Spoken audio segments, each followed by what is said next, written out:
All right, guys and gals, welcome back. This is another edition of Bolts Breakdown. Bryan Burns, beat writer for TampaBayLightning.com. Jay Recher, 95.3 WDAE. Before we get into tonight's game with the Lightning and the, I always want to say Icelanders. I used to always just say that to mess with my dad because he's a big Islander fan.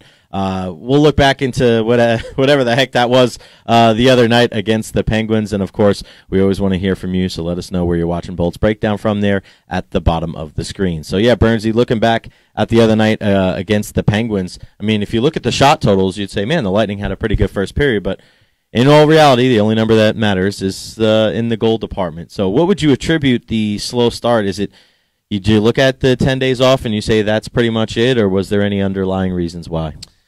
I mean, I didn't think it was that slow of a start, honestly. I thought they came out with a lot of jump. Yeah. There was a lot of really good energy early in that period. I thought they I don't know who was counting hits for the Penguins. They had them for like 59 hits in that game. Like, what the heck, They had man? the Penguins for like, high 30s, which so sometimes I take that with a grain of salt. Like, yeah, exactly. So what's a hit for one guy is a hit, different in another arena.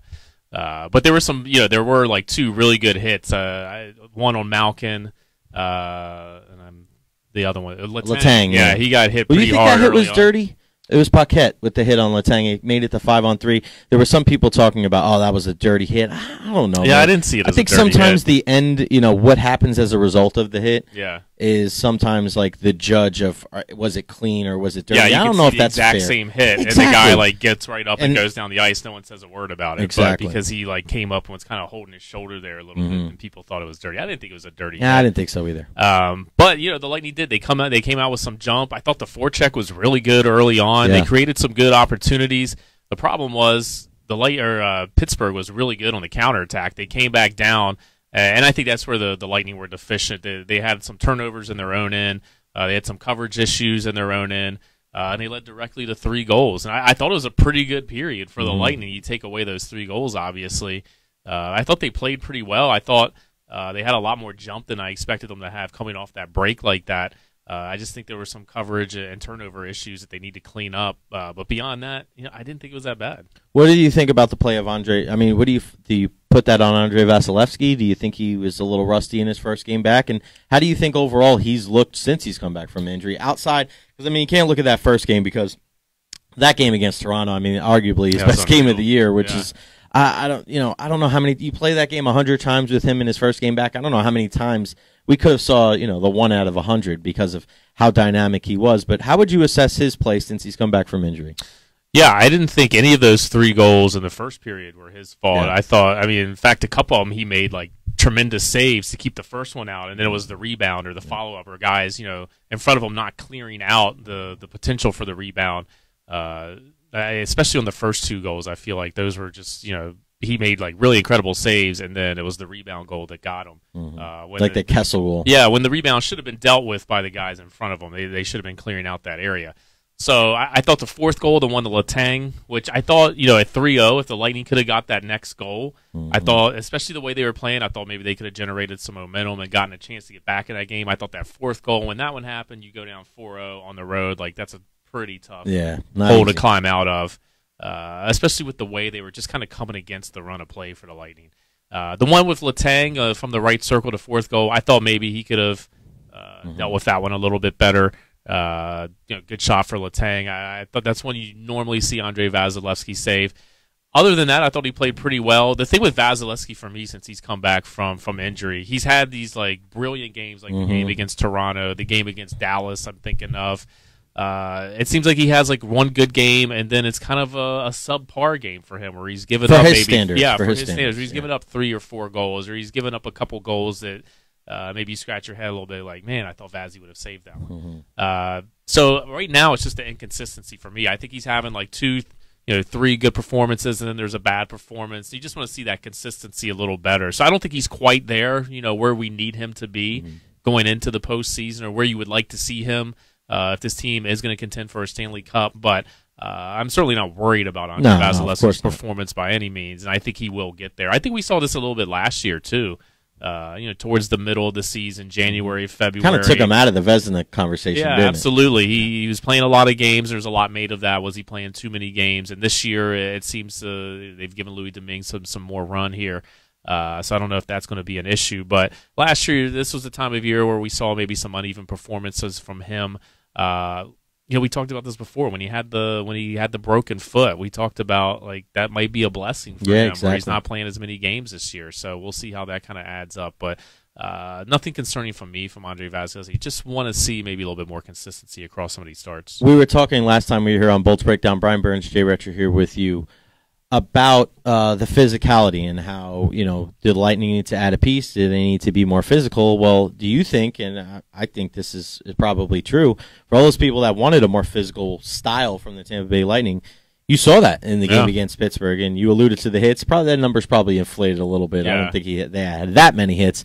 But I think you look at that, Burnsy, and you're talking about the physicality. That's not their game. I mean, it doesn't seem like it could be their game. Did it feel? I think. I'm with you. I thought they outplayed them, but we talk about the numbers, and the goals are the penultimate thing that has to be. Whoever scores more wins, regardless of the shots and the power plays or whatever. But I felt like in a certain way they were trying to bring the physical component so much that it took them out of their game. Yeah. And then they were susceptible to, as you said, the counterattack. And for those people, and myself included, that at times think they need to be a little bit more physical, they can't change who they are because that's what makes them successful. And I think that speed will outspeed anybody's physical. You know what I mean? I think what they do well in speed and in their talent, I think, is at such a high level that even if there's a team out there that is a physical team, that's their bread and butter, I don't think they do that as well as the Lightning do what they do well. Do you agree with that? Yeah, I think you're right on with that. And I feel like there were points where maybe they were too focused on finishing their hits, finishing their checks, and it led to them not being able to get back in time and Pittsburgh able to come on an odd man rush when the Lightning had been hemming them in their zone for a couple shifts in a row and had done a really good job, and then it was just like boom, right back the other way, quick goal. You've done so many good things, and one little mistake, it ends up in the back of your net. And like you said, I don't know that that's necessarily their game, and you wonder why was that their approach early on? Was it something where it was Pittsburgh and they thought, maybe this is the best way to beat this team is to be physical with them up front? Was it a product of the bye week and not having played for so long and them just, chomping at the bit to get out there and wanting to hit somebody? Would be interesting to see, what they do against this Islanders team because, that's a physical team, a team that likes to hit. Yeah, they're big. A team that's big and can lean on you.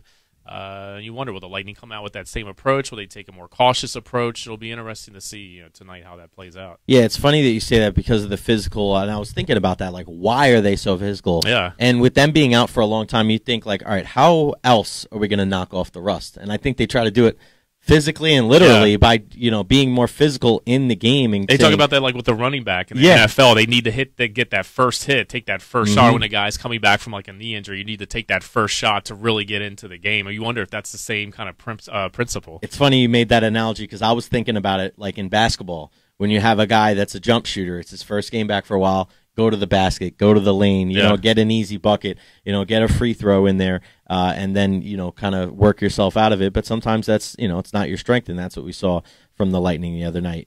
We got the whole crew coming on board right now. Jumbo Kenway, morning. Dave Positano, Go Bolts from Alabama. As always, Bryan Burns, beat writer for TampaBayLightning.com. Jay Recher, 95.3 WDAE. Follow him at BBurnsNHL. Follow me at Jay Recher. And as always, we want to hear from you. Where are you watching Bolts Breakdown from this morning? Put it at the bottom of the screen. Let us know that you shared it. We'll give you a shout-out and who you think is going to score the first goal tonight for the Lightning as they travel to New York, the Big Apple, to play the New York Islanders. Vanshawn Ve Colston. I like that name. How do you guys feel about Wayne Simmons might be coming to the Bolts? Talked about a little bit about this last time. Not 100% sure. Who do you give up? Not sure you want to break up the core guys that they have. Another name that was bandied about yesterday, we actually asked Phil Esposito on the Ron and Ian show. If you missed that, 95.3 WDAE.com, ronandian.com.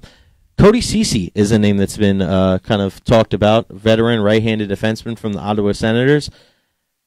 Would you spin the tires on a guy like that? I just don't know right now why you would take Chernak or, you know what I mean? Why would you take is he an upgrade over, a Girardi? Is he an upgrade over a Coburn or a Sergachev or whoever's going to have to sit? Exactly. And is he better than the guys that you're doing the rotation with now? I don't think so. And with Cody Ceci as good as he is, and could be. I mean, I'd rather have a guy like Dan Girardi that's been through the wars and knows what it takes. I love the style of Erik Chernak. You're not going to take Anton Strawman out. Although it looks like Strawman might be out tonight. Yeah. Looking at Kaylee's so he might be in the rotation of him being out. And Chernak out tonight. Shout out to Brad Barrick watching us from Spokane, Washington. He thinks point. Yes, Strawman. But you're just looking at the team, Burnsy, and you're saying, all right, you can understand why people say Wayne Simmons. Because it's like, okay, he's a little grinder down low. He gives you that net front presence. You could put him on either one of the power play units. That's fine. But I don't think anybody else that people have brought up, I mean, when they talked about Jake Muzzin, I mean, before he got traded to the Leafs, are you taking Sergachev? Are you taking McDonough? Are you taking Hedman out and putting Jake Muzzin there? I don't think so. I mean, Cece's not a big difference to me. Wayne Simmons, okay, I can understand that if that's the direction they end up going. But like last year, I mean, you look at McDonough, you look at Miller, but did you really, see that coming before it happened? The Lightning are so smooth when it comes to their transactions. If there's a guy out there that they think will make this team better this year, even if it means subtracting some guys, they'll do it, and they'll have a thorough vetting process and make sure that they're not going to break up the core of the team. But as we saw from Claes Anderson, they don't need anybody. I don't think they have a glaring need. Yeah, I don't think they have a glaring need. I don't know that. Yeah, just grabbing guys. Around the league, on the back end when you already have 7 guys and you're already having to rotate guys out and guys are having to sit because you got too many people back there. Unless it's someone that's a huge, clear upgrade. Yeah. But I don't think Cody Ceci brings that. What was Phil's reaction? I'm curious to hear that. Same thing. He said, why would you bring – it doesn't make any sense. I mean, if you're going to bring in elite talent, then that's one thing. I mean, if you're going to – listen, if the Lightning change the way they do things and go, hey, we're going to trade this guy, and this guy for Panarin – hey, if Yzerman and Brisebois think that that's the right call for the team to put them over the edge, and what their track record has been, Burns, you got to go with them. But just don't see him going out for a rental. Just don't see him making a move just for the sake of making a move if it's going to affect the guys that are in the lineup every night. If they make a minor move to fortify maybe the defense, and I'm using the Syracuse guys too, defense 6 to 8, you know what I mean? Those guys that can, that are going to be part of the Black Aces, guys that could play for you in a pinch. Maybe I see a deal there, but this team is just not going to make a move for the sake of making a move. Yeah, I mean, in the 5 years I've been covering the team, honestly, that's not a long time. But I don't remember them ever picking up a guy as just a rental for a playoff run. If there's a guy that they picked up, it's a guy that they want on the team long term. So I don't see that happening. I could see. And I don't know if the trade deadline is the right time to do it because it seems like you always overpay at the trade deadline. The defenseman depth throughout the organization probably isn't where they would like it to be. You've got Calfoot back there in Syracuse. Cam Gaunce. Susanov. Yeah. It's kind of a project. It's going to take him a while before he's NHL ready if he ever gets NHL ready. They don't have that depth back there in Syracuse that maybe you'd like to see. They have some more veteran guys or just kind of career AHLers that are helping them out there right now. So, maybe if you can pick up a defenseman prospect, but again, I don't know how you really do that. It seems like you're probably going to overpay or that kind of deal isn't really done at the trade deadline. So that might be an area where I see them maybe going towards, but, unless it's someone that's going to be a clear upgrade and can really help them, I just don't see them making a move. What about the guy Jan Rutta, the guy they got from Chicago in the Slater Cuckoo deal? How does he help this organization? Obviously, he's not he's not the youngest kid in the world, but he's got some experience. Another guy that's going to be like an experienced guy that can help out the Syracuse crunch. That can help build guys like Cal Foot, Oleg Susanov can help them kind of integrate them into the pro game. I don't know that you're necessarily looking at him as a Lightning roster player anytime soon. I mean, there's no room for it if there were. But yeah, I don't know that he's a guy that's really like going to be considered a serious like prospect or really is helping your depth at the NHL level. I think it's more of an organizational move just to help the crunch out. Brian and Jay here with you. Also, the third and fourth options in case a goalie goes down at Amalie Arena. Do you know who the emergency third goalie is? Is Brian it Breesman? Brian Breesman? Yeah, it is. Nice. We actually have. There's like an actual goalie that is at the arena every game. No I forget way. what his name is. Yeah. But he has like a pass and everything. We got him a credential. And, Really? Yeah, he comes to the game. He serves as like an emergency. But I think the guy, if for whatever reason, like all the other options are exhausted, I think it's Bryan Burns. What if Breezeman's not there? What if he's sick? Is it me? I guess it's whoever. I'm in it. So you heard it from Bryan Burns first. I'm actually the third option now for the backup goaltender in case anybody gets hurt, and also the third option for the Canadian national anthem too. The 35th backup for the American national anthem. Sonia Bryson, who we had in studio last week, was awesome. But so you never know. You might see me with some goalie gear on one day and singing the Canadian national anthem. You got to set your goals high in this world. You know what I mean? Yeah. It's pretty crazy stuff. Bryan Burns, Jay Recher here with you. Put a question there at the bottom of the screen. We'll do our best to answer it. And as always, here on Bolts Breakdown, we want to hear from you. Where are you watching from? And also, yeah, Dave, haha, love it. Get your pads ready. I'm ready, man. I'm 2-0 all time in my goalie career. Let us know. You just told me before you came on about how you slipped going to first base last night. I know. So maybe we should take it a little easy. Yeah, well, that was my first game in 6 months, so you know. But I also hit it. I also was 2 for 3 with a home run. So you hit a homer. I don't know what it is, but sometimes I've got warning track powers. Yeah, WTP, my man. That's his new nickname. But yeah, let us know where you're watching Bolts Breakdown from. Tell us who you think is going to score the first goal, and make sure you share this on your Facebook. Kind of spread the thunder. I don't know if you saw the picture yesterday. My nephew, who's going to be 2 in May, had his Lightning hat on, running around the store in New York. So the distant thunder is alive and well up north. All right, let's look forward to tonight's game, Burnsy, against the Islanders up in New York. What are your 3 keys to victory for the Bolts? Number one for me is I want to see them come out with that same energy that we saw in Pittsburgh. I know they weren't rewarded for it. I know they came out of that period down 3-0, but I really liked the jump that they had. I liked the first 3.5 minutes before that first goal against them. I thought they were seconds away from scoring, and really felt like that first goal was like, okay, just bad luck, put that one behind you, keep doing what you're doing. They were able to do that, and then a second one comes bad luck, and then the next thing you know, they're down 3-0, and you're sitting there scratching your head like, these guys have played like a pretty decent period, and they're down 3-0, and they've got nothing to show for it. So for me, kind of wash that one away, forget about it, but come out with that same energy, and I think you're going to be rewarded more often than not when you do. Second for me, and this was the problem that led to them being down 3-0 in that period, was you got to limit the turnovers in your own end. I know Braden Point had a pretty bad one from behind his net where he basically put it on a tee right in front of the net. You don't see that every day with Braden Point. Exactly. It just kind of shows you just how things were going that night before the Lightning. Wasn't there Braden Point, probably their most responsible player with the puck, puts one on the tee right in front of the net. So those issues, turnovers in the own end, just being a little bit smarter back there, not looking for the blind pass or not trying to do a little bit too much, but just getting it out first and foremost, and then working on the breakout, and then coverage in front of the net too. I thought a couple of those rebound goals could have been easily dealt with had there been someone taking care of that net front presence and locking up some of those guys lurking for the rebounds. So limit those turnovers. Eliminate the net front presence, and then third for me is win the special teams. And you look at where both these teams are special teams wise. The Lightning are first in the league in the power play. They're tied for third right now on the penalty kill. So outstanding work from them on the special teams. And you look at the Islanders; they're 23rd on the power play. They're 22nd on the penalty kill, which is surprising with how good of a year they've had for them to be so kind of mediocre, less than average on the special teams. Bottom third in the league in both of those categories. So there's a clear advantage there for the Lightning. Really need to take advantage of that in this game. I think when you look at that, looking deeper into those numbers, you'd have to say that the Islander team is probably really solid 5-on-5. Because they can't rely on either one of their special teams. So 5-on-5, that's a big issue tonight. Let's get your opinion on this comment from Jen Brinson. Any word on Tyler Johnson? Some folks, they say they noticed him in a walking boot in New York. He took morning skate line rushes today, according to Kaylee Chelios. So I would expect him to be in the lineup. For sure. My one guy to watch is actually 2 guys to watch tonight. No, it's not Matthew Barzal and Anders Lee.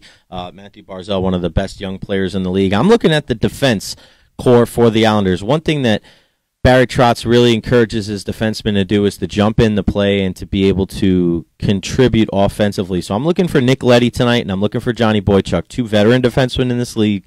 I believe both of them have cups. I think Boychuk won one with the Bruins. I know Nick Leddy won one with the Blackhawks years ago. But 2 veteran guys there's nothing in this league that they haven't seen. But when they're contributing offensively, especially at home, they do a fantastic job. So that's one thing that you don't see as much this year from the Capitals. You saw it last year in the playoff series when Michael Kempney got on the board, and you saw, Dmitry Orlov punching and stepping into there. I say that, I know a couple of games ago it was like all of their goals came from defensemen, but that was kind of more of a fluke than anything else. You see with Barry Trotz's team how consistent and how together the 5-man unit works together, and I think that's why they're so good, Burnsy, 5-on-5, is that they move together. It's not just so disjointed where it's just one guy going off and being the maniac that hits everybody, and one guy that's a left winger staying back. Everybody moves up together and moves back together, and I think that you can tell the slight dip in the play of Washington this year. It's hurting them not having that guy Barry Trotz kind of influencing them and having that game plan. You see, that's why the Islanders are performing at such a high level, and nobody saw this coming. I mean, yeah, you would think Barry Trotz would make a significant change in the long run, but you lose a guy like John Tavares, and then you're arguably, and I don't think it's arguably, you're better this year. I mean, how does that happen? It's crazy. Yeah, and the goaltending situation. Yeah, Robin Lehner. Yeah, they've always been just kind of hit or miss with their goalie situation, and this year, I mean, the last time the Lightning were in Brooklyn was Grice had just a phenomenal game. He was nice. And I thought the Lightning did a good job. Another game where they fell down 3-0 pretty early. You kind of scratching your head like, what just happened? You're down like 3-0 first 5 minutes of the game. And then the Lightning had like a pretty good run there from like late in the first period, halfway through the first period on into the second period, where they put up tons of shots, had really good scoring opportunities. Thomas Grice was just turning everything aside, and then the one that does go through was kind of a fluky goal from Ryan McDonough that you're like, really? You're going to stop all those? Yeah, and then that one squeezed by him. Yeah, but that tends to happen against these teams that have kind of like suspect goalies. Is somehow one puts up just a phenomenal performance, and the next time you play them, they give up 6. So I don't know. For me, the Islanders have always been about. They've got a really good team. I think they're really deep forward wise. That fourth line has been a big. I think it's the best fourth line in hockey, in my opinion. Clutterbuck, you bring Matt Martin back this year, and that guy always seems to have a big game against the Lightning. Which one? Clutterbuck. Yeah, he always gets on the board against the Lightning. And it seems like Cizikas is always always has the puck, and Matt Martin is just. Man, that fourth line is really tough to play against for sure. The defense is it's whatever. It's mediocre. It's not like great. But they got the vets. They got the vets. Like I said, they're buoyed by Leddy and Boychuk. Right. Forward group is deep, but it's always been the goalies that have kind of been like their undoing or what's kind of holding them back. And I don't know. I don't see that being any different this year. I wouldn't be surprised. Yeah, but I wouldn't be surprised if they went out and tried to make a trade for a goalie. Yeah, I think that makes a lot of sense. Whether it's Jonathan Quick or something, if they make a difference in goal. They're a scary team, man, because I don't know that they can do that though. Yeah. Like the way that those guys are playing right now, like if you why do you want to subtract from that, right? Yeah. But I think in the end it's probably like I don't think you can do it with the way they're playing now, but I think once they get to the playoffs they're going to wish that they had done it.